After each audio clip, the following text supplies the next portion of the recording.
Hey everyone, welcome back to the channel. Today, I'm going to show you how to make your Wix website mobile friendly.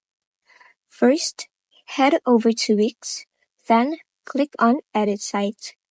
At the top left, you'll see an option to switch between desktop and mobile view. Go ahead and click on mobile. Now, you'll be able to edit your site based on a mobile layout. As you can see here, the shop button isn't centered, so I'm just going to align it. Don't worry, this won't affect the alignment on desktop version.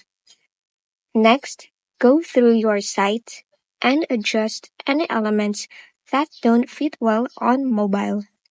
You can resize text, move sections around, and tweak spacing to make sure everything looks clean and readable. You can even add a new element, like buttons or icons, if needed, specifically for mobile users.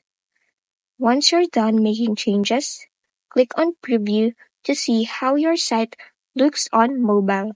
If everything looks good, go ahead and publish. And that's it.